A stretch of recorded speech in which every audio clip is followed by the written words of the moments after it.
Ақшам шәріптеріңіз қайырлы olsun ve bu kısmında bizlerin Qırımda ol keçken vakıyalar hakkında söz görsetecekmiz. Bugün Sudak şehrinde Qırım birdemliginin toplaşığı keçirilmesi planlaştırıldı ama apansızdan FSB xadimleri basıp bu tintuvlerini keçirdi. Bu vaqtda bizler Milli Meclis reisi Rifat Ağa Çubarı'nın söz görsetecekmiz. Hoş geldiniz Rifat Ağa. Hayırlı akşamlar. Rifat Ağa, siz şimdi baktınız bu Facebook'ta, bu videona nasıl kıymet kesebilirsiniz? Ne sebeple endi böyle toplaşılara FSB xadimleri gelmeye başladı? Bugün çoksumuz bu Sudak'ta olan olayın etrafında çok büyük rahatsızlığın gün devamında dikkat ettik.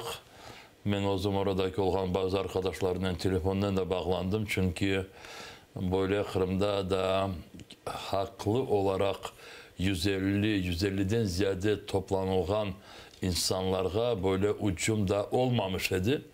Bu ilk sefer. İşte Sudak'ta bu Kırım Birliği'ndeki diyen cemaat inisiyativası toplandı ve arkadaşımızlar bilirler. Bu toplantıda işte bütün hapiste olan vatandaşlarımızın yakınları, apayları, anaları, babaları, aynı zamanda orada yerli ve regional meclis azaları da geldiler. Kırım Tatar Milli Hareket'in veteranları var idi orada ve advokatlar var idi, hukukçular.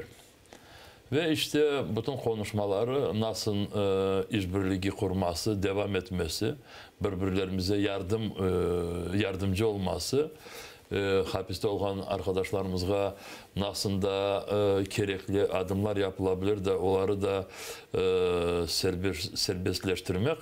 İşte bu mevzuları orada konuşacak ediler. Daha başladılar, başlamamışlar. İşte oraya polisler geldiler. Bana resimlerinizde gösteri. Büyük bu avtozak diyen ya da işte insanları taşımak için bile arabalar, polis arabalar oraya geldi. 60-70 civarında çeşit türlü bu Rusya polislerin özel böyle güçleri de oraya geldiler. Rosgvardiya var idi, OMON var idi. Center po Противодействию ekstremizmu. İşte bütün kendi pislerini oraya topladılar ve içeri girip manalar söylemeye başladılar. Birinciden işte haber almışlar iken burada bu binanın içinde, bu odalarda silah varmış. Son birazdan bir şey tapmayıp çıkan gibi yaptılar. Son kene de aylanıp girdiler. Dediler ki aranızda böyle arayan insanlar varlar allem deyip hepinizi burada şimdi bir kontrol etmeye karar alındık tabi. Ondan sonra işinizi devam edersiniz deyip işte sürdüler. Bütün sürdüler. Ta karanlıkacak oradaki bütün 150'den ziyade kişini böyle bir cedveli aldılar. Pasaportlarının bütün oradaki bilgilerini. Anlaşıldı ki bu insanlara hepsine işte bu böyle attik olan insanlarımızın cedvellerine bunlarını gidirecekler. Boysunmayan insanların cedvellerine gidirecekler ve bu insanlara yakın günlerde birer çağırmaya belki başlayabilirler. Onun için insanlarımız buna dikkat olsunlar. Mahkeme işleri de başlanabilir. Başlanabilir. Şimdi manasını arayacaklar, taparlar bir şeyler. İşte insanları kendine korkutmak için. Nasıl bu Server Ağa Karamet Aktem Çigoz'un mahkemesinin yanında tap Ağustos ayında bizim ballarımız terörist değil diye bile bir plakatla çıkmışydı. Sonra onu kapadılar dediler. Yanlış masam 10 güne kapanmış dediler. Ondan sonra nasıl 100 tane kişimiz korkmayıp işte bu Server Ağamızga böyle haksızlık yaptık sebebinden aynı plakatlarının Putin bizim ballarımız terörist değiller, Kırım Tatar milleti kendi vatanında yaşay deyip çeşit plakatlarından çıktılar ve hepsini onlarını mahkemeye çağırmaya tırıştılar ve hepsine para cezası verdiler. Şimdi bu insanları da şimdi işte boysunmayan insanlar gibi görürler ve bu fırsatını kullanıp ben gerçekten de orada Sudak'taki toplanan bütün vatandaşlarımıza çok büyük teşekkürler bildirmek isteyeyim Kırım Tatar Milli Meclis adından. Mesele şimdi bakınız bu oradaki cesaret ve kahramanlık göstergen insanlarımız meclis içindedir. Kendileri böyle içindedir. Milletimizin namusunu saklamak ve milletimizin birliğini daha çok ziyadeleştirmek için işte orada bu hem cesaretliğini hem kahramanlığını gösterdiler. Bu sebepten çok sağ olsunlar. Bu hafta devamında hem de Ramazanov'un korantasında da tıntıf olup geçti. Ona bir ayga hapiste aldılar.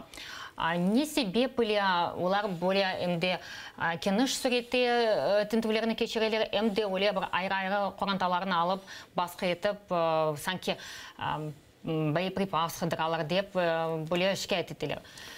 Ne sebeple? Bazı ekspertlerimiz bizler de böyle tıkaran düşüncelerimiz olmuş idi. Şimdi Rusya'da Cumhurbaşkanı saylavları yakınlaşadı ve 18. Mart'ta onlar Rusya'nın Cumhurbaşkanını sayılacaklar.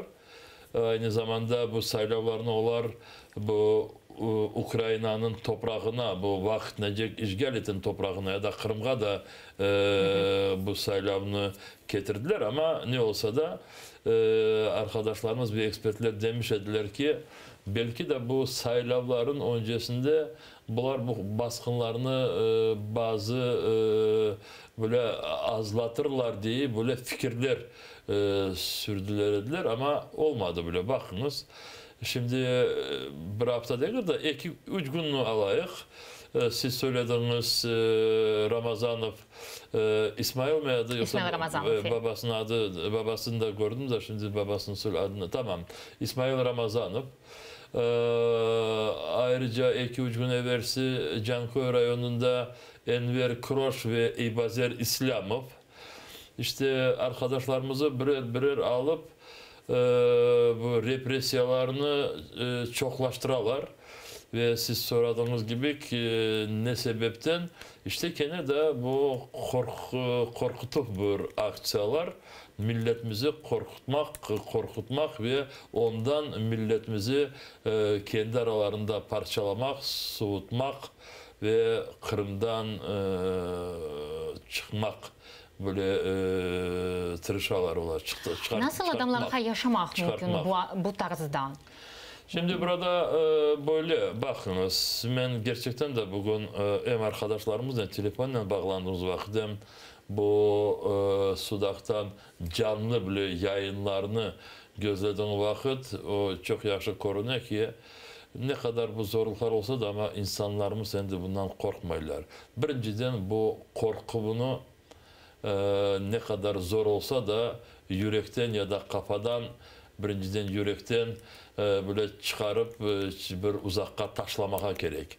Çünkü adam ne kadar bu etraftan bu sıkıntılardan gelgen korkuların içinde yaşasa o kadar insan hem kendisini ezecek hem kafası aylanacak hem bilmeyeyim çok zorluklar çekecek. İşte ne kadar ağırca olsa da bu korku bunu çetke bir taşlamaya gerek. Bana söylemesi belki kolaydır ama insanlarımıza bunu yapmak için birlikte beraberlikte olmak gerek. Bana bu Sudak'ta olan 150 kişiler orada kendilerini o kadar yaxşı alıp vardılar da bazıları şaka ederler, bazıları kulerler, bazıları Server Ağam Karamet gibi ya da bazılarının isimlerini söylemeyeyim de başlarına daha çok ziyade zorluklar gelmesin ama mikrofona alıp mikrofona ne kadar açıklama yaptılar da ve bu açıklamalar dersin ki orada serbest bir dünyada yaşayan gibi yaptılar. Birisi dedi ki bugün bu Kırım'a gelgenleri onlar Sovyet zamanındaki bütün banditlerin politikasını devam ederler. Onlar bizim milletimizi burada yok etmeye getirirler. İnsan bunu polislerin önünde mikrofonuna söylüyor. İşte bu insan endi bu insanın hiçbir korkusu kalmadı. Bu insan yanındaki olan vatandaşlardan daha çok ziyade güç alıp kendisini de böyle alıp bara. Bu hafta devamında hem de Kırım'da hem de Rusya prezidentinin saylavlarına hazırlık görmekte. Bazı Kırım Tatarlar Rusya'ya kol tutkan soyları hem de tedbirlerini geçirmeye başladılar. Gelin Slevhan'a bakayıq. Tamam.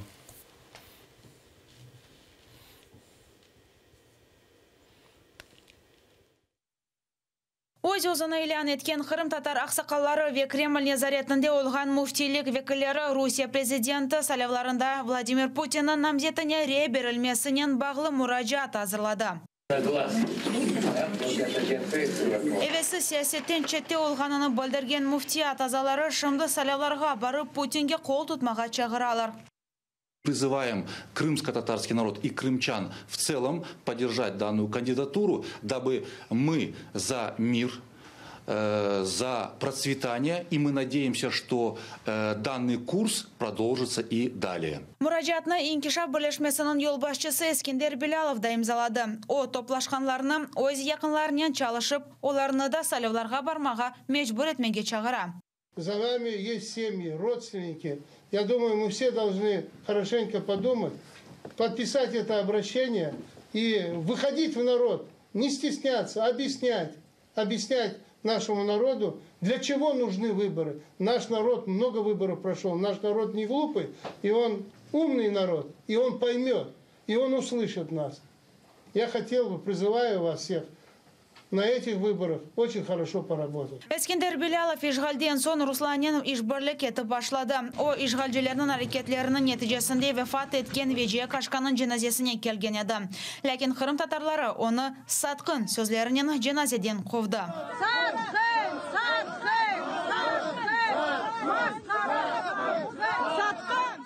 Dünya Kırım Tatar Kongresi'nin prezident muavini Lenur Islamov salявларға бармамаға чағыра. O Yarımada'da yaşagan Kırım Tatarlarga müracaat etti. Все, что происходит, и все, что там заявляют ставленники Кремля, которые сейчас там остались, неважно, какой на они национальности, они все, как гавкающие шавки, абсолютно никакой роли не играют.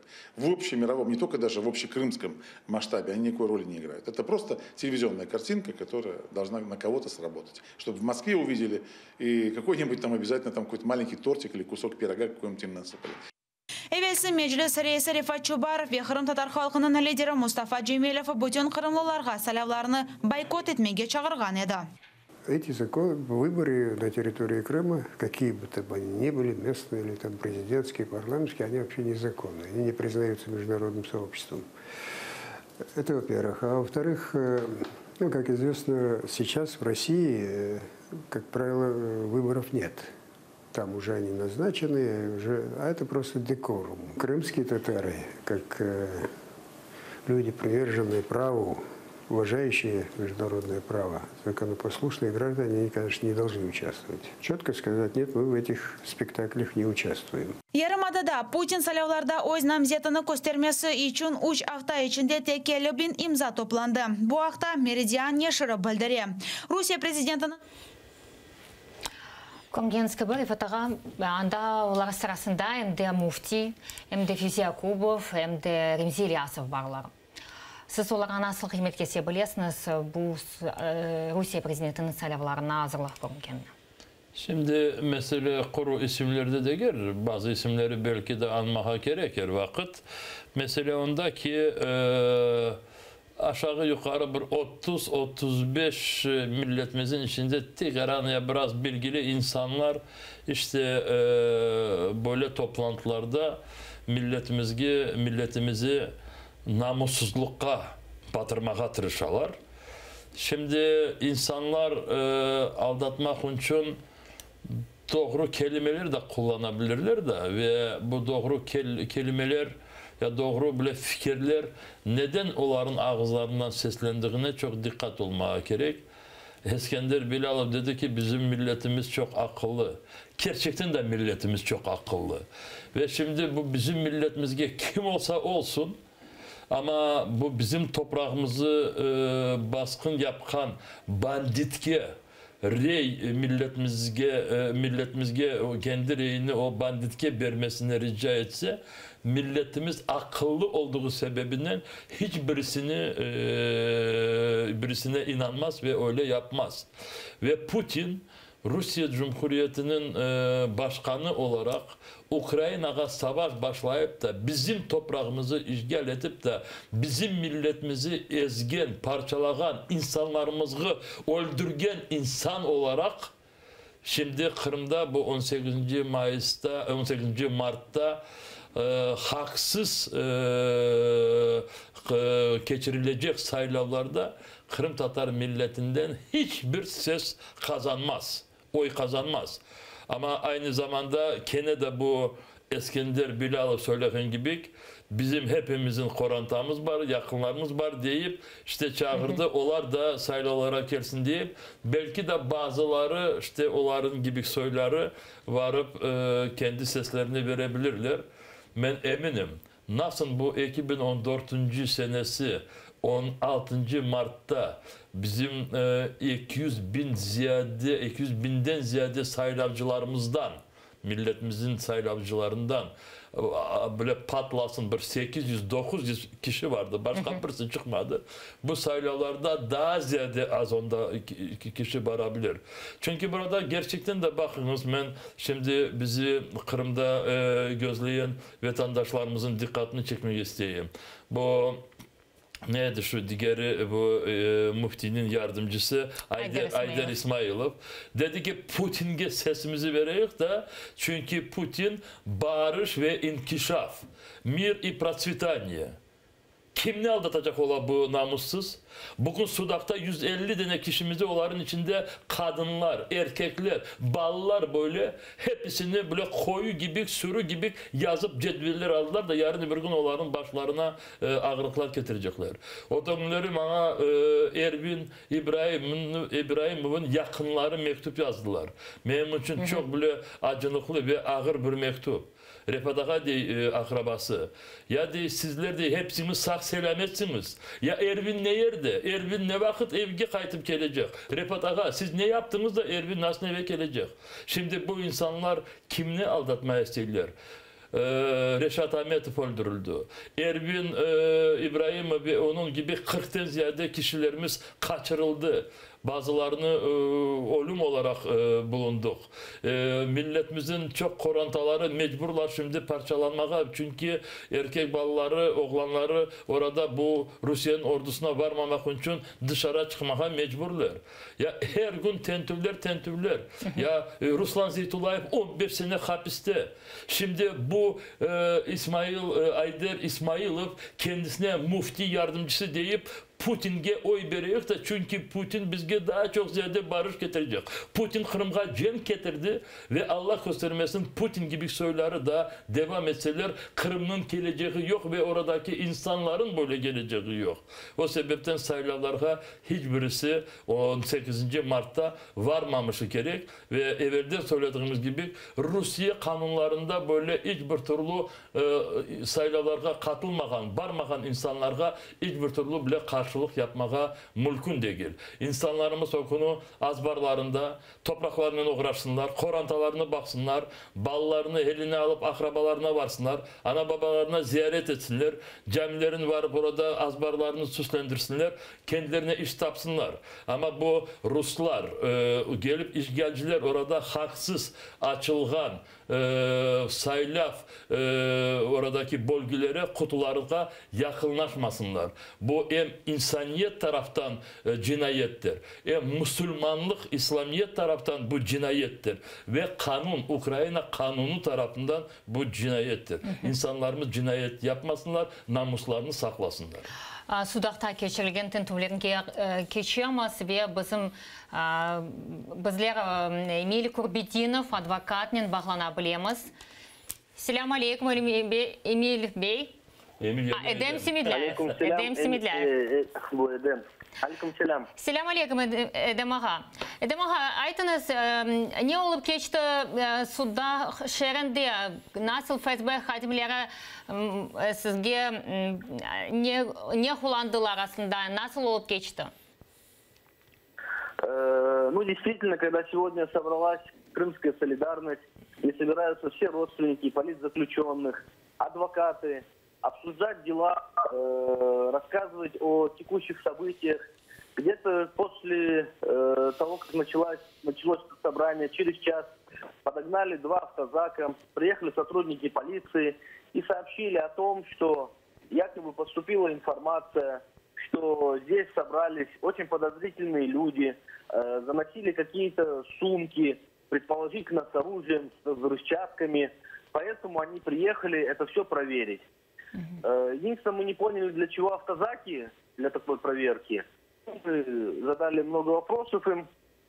Они сказали, что будут проверять людей. Мы сказали, вот, пожалуйста, смотрите, мы законно собрались, никого не обижаем, никого взрывать, убивать не собираемся, у нас оружия нету. Однако они сказали, что нам нужно каждого проверить документы и собрать объяснение, что по этому факту они знают. А на каком основании они хотели... на каком основании они хотели собрать эти... Провели заседание свое полностью, и после этого уже люди подходили и давали объяснения. А что конкретно спрашивали сотрудники ФСБ? Сотрудники ФСБ спрашивали, там не было сотрудников ФСБ официально, были сотрудники Центра по борьбе с экстремизмом и местные сотрудники МВД.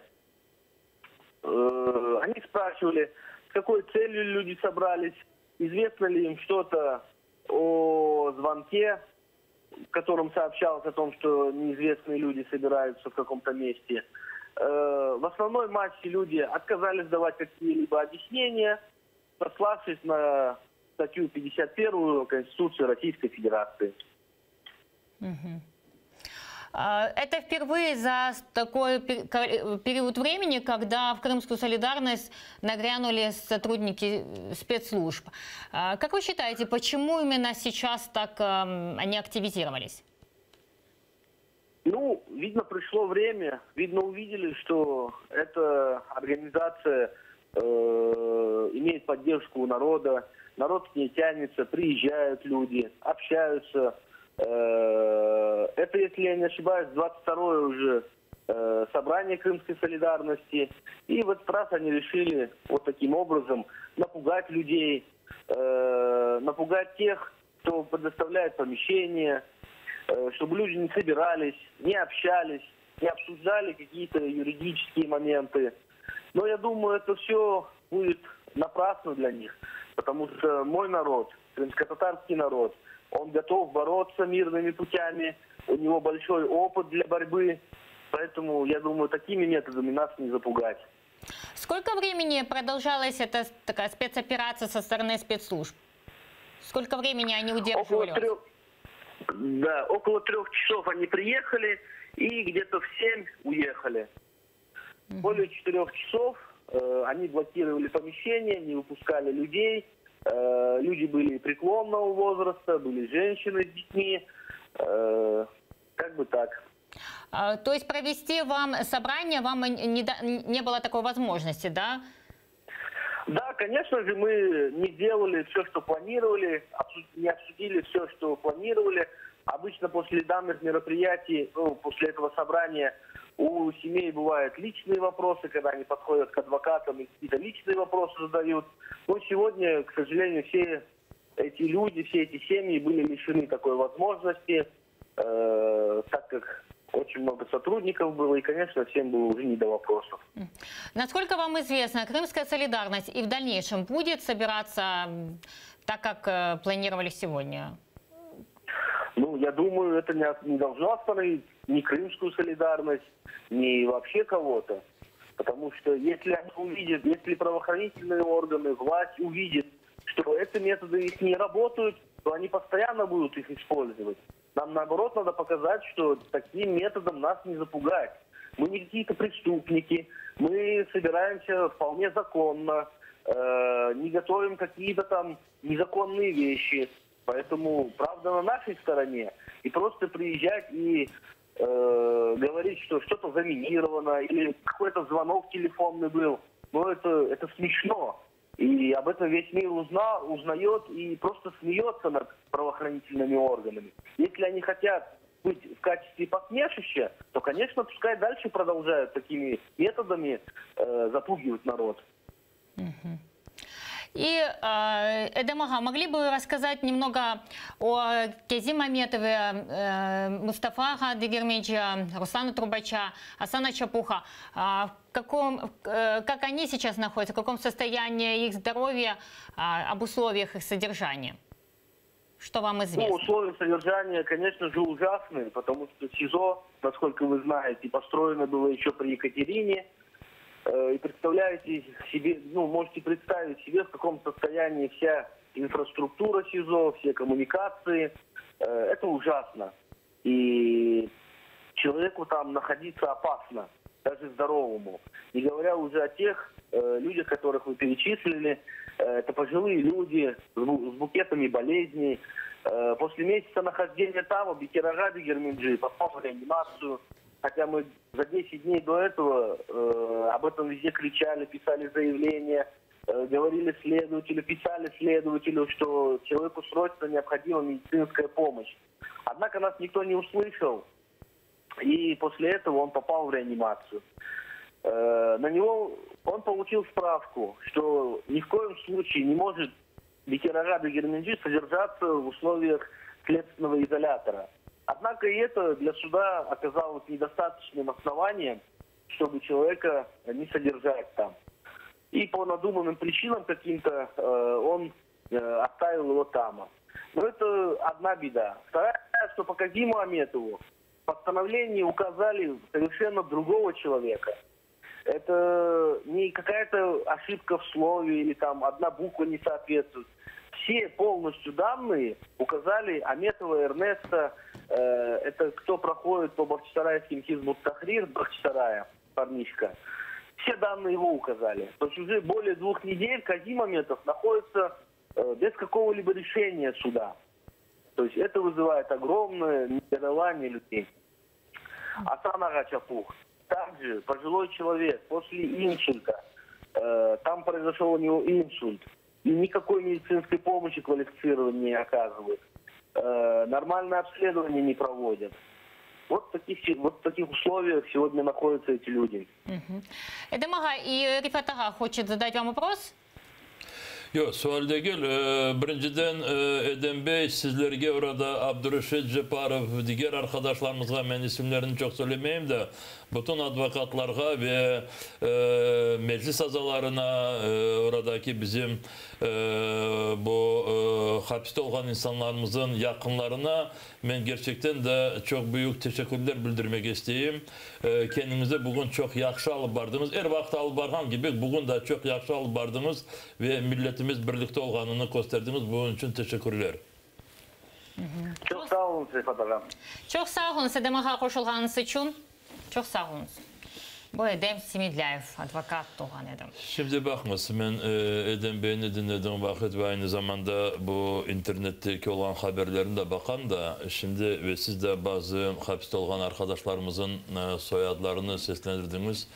Bir taraftan Bekir Degermenci, Asan Çapuk, Ruslan Trubaç, Kazim Ametov, İşte onları şimdi çok ağır durumdalar. Onlar hastalıkları da öyle hapiste olmağa yasak olan bile hastalıklar. Ama işgalciler buna bakmayıp insanlarımızı daha çok zorlaştırırlar. İkinci taraftan yayınımızın başında söylemiş idik. Enver Kroş, İsmail Ramazanov, Eybazer İslamov, İşte başka taraftan bu dersin ki kabul etken bu dinimizdeki bazı böyle farklılıklar ekstremist şeklinde bu hepsi onu gösterir ki bizlere ne deseler dersin de onlar bizlerge böyle içimize farklılık olarak göstermeye getirişalar da bizi paylaştırmak için, parçalamak için.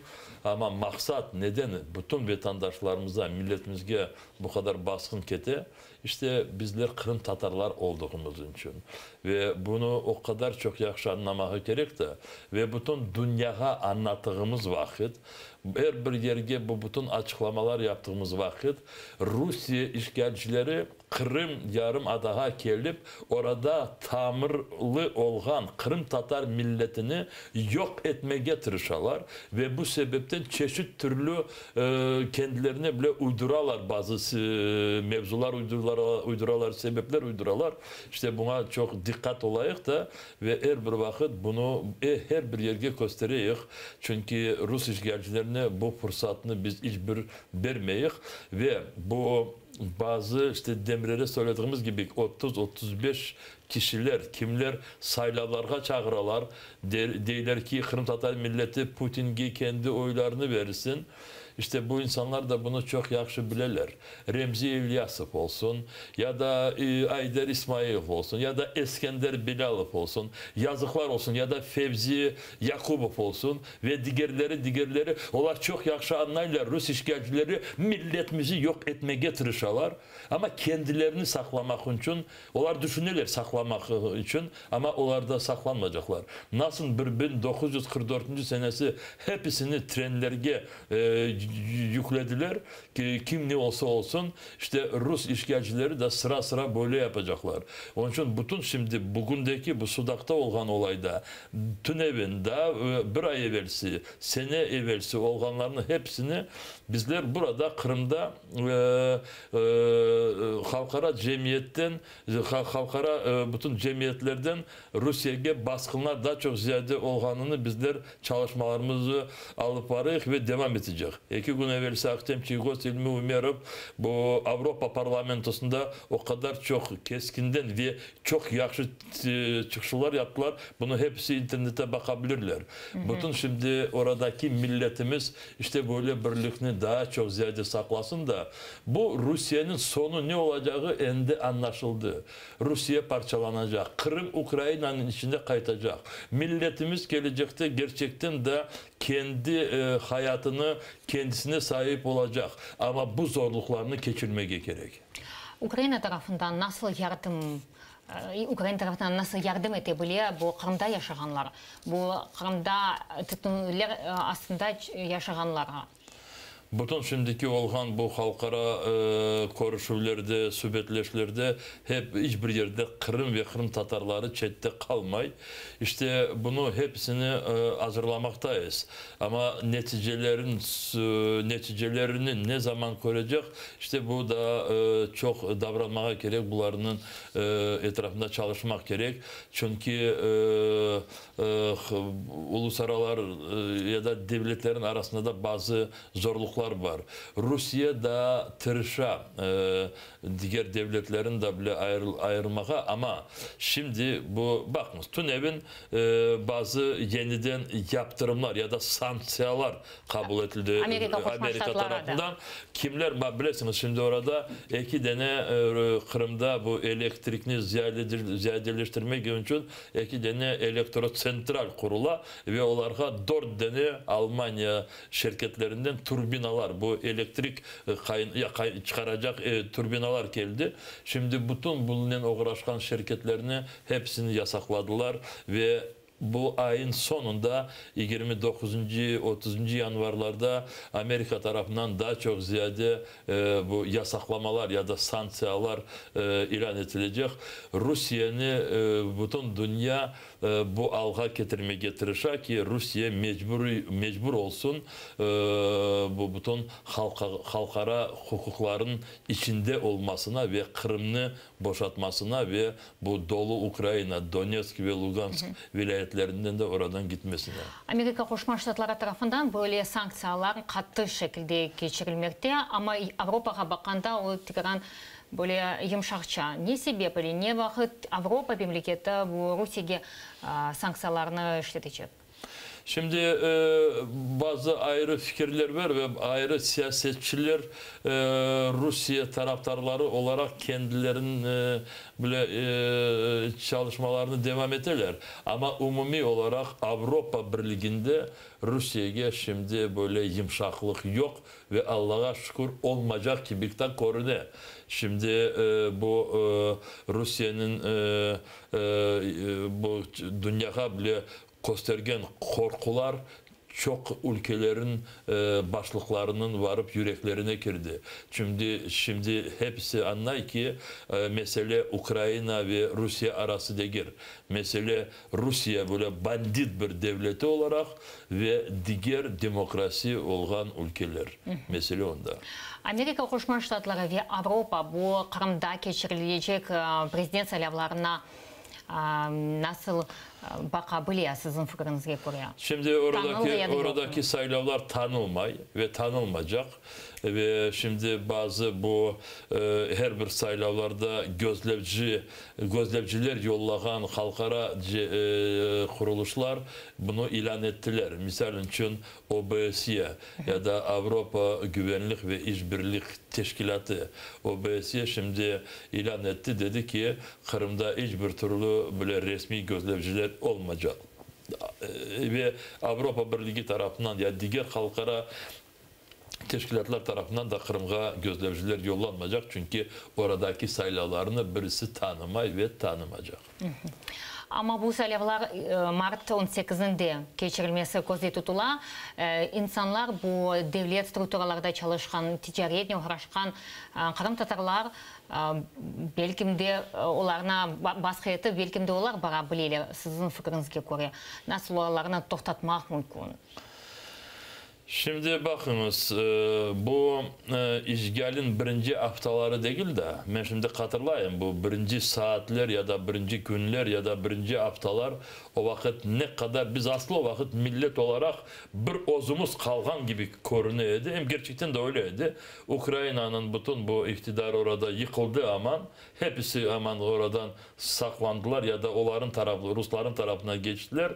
Dünyada bir şok tutmuş idi o vakit ve hepsi bana meclis reisi olarak hepsi bana derdi ki dikkat olunuzda bir provokasyalar olmasında ve Kırım Tatarlarga ateşler açılmasında ve milletinizi oradan sürgün edilmeye hiçbir türlü fırsat vermeniz deyip hepsi kendi fikirlerini o vakit seslendirirdi. Allah'a şükür o vakit nasıl olsa da biz başımıza gelecek böyle düşüngen bazı çok böyle katastrofalardan uzaklaştık o vakit. Becermediler olar. Şimdi bir taraftan yazıklar işgalin 4 senesi olacak yakın zamanda.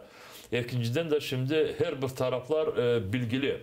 Rusya bir taraftan ve Rusya'ya hizmet etken azınlıklar. İstese insanları alayık, istese devletler olsun. 10 tane ülke, 10 tane ülke dünyada Rusya'nın tarafını tutar. O da işte o Rusya'nın gibi bandit ülkeleri, o kadarlık. Venezuela ya da bu Severnaya Kore'ye ya da bilmeyeyim onun gibi diğer ülkeleri. Şimdi bu çalışkan insanlarımızı dediğimiz elbette hocalar var, iktidarda çalışkan, işgal iktidar olsa da oradaki mütehassisler var ya da bilmem üniversitede çalışan kişiler var. Onlar hepsini korkutacaklar. Saylalara gelmeseniz ya da akrabalarınızdan yetişmiş insanlar da gelmeseler onu yapacak, bunu yapacak. Ama insanlar endit karan seçim etsinler. Bir şey yapmayacaklar. Korkutacaklar evet. Ama birisini işten kovmazlar. Birisini hapiste bırakmayacaklar. Ya insanlarımızı kaçırarlar, insanlarımızı hapiste bırakarlar da. Sen saylava barmak için tikaran cesaret al da barma saylavlarga. Bir şey yapmayacaklar. Patlasın belki de işten çıkarmaya bir şeyler yapabilirler. Ama ne oldu bu dünyada? İşte işten çıkaracaklar. Başka iş bulunursun orada. Da bir sonradan açlıktan ya da işsizlikten daha gebermedi. Allah göstermesin. Olmadı. Ama bana öyle yapacaklar da böyle yapacaklar deyip de bütün şimdi dünya yapkanını, milletimiz trendini sen düşürecek olsan o zaman senin kendi kurtardığından ne faydası var? Neden öyleyse diyeyim de Ruslan Zeytullayev neden 15 sene? Diğer kişilerimizi şimdi oraya alıp gittiler bu Yalta'daki yakalangan insanlarımızı bu Kuku dostumuz da bilmeyeyim onun yanındaki arkadaşlar onlara da şimdi Allah korunuyor şimdi. Onlara da büyük cezalar verecekler. Ya bunlar korkmaylar da. Ya bana Sudak'taki 150 kişi ya onlar ne bilmeyler mi onları cedveli algan son onların başlarına daha çok ağırlıklar gelecekler. Ama işte birbirimizge yardımcı olmak için.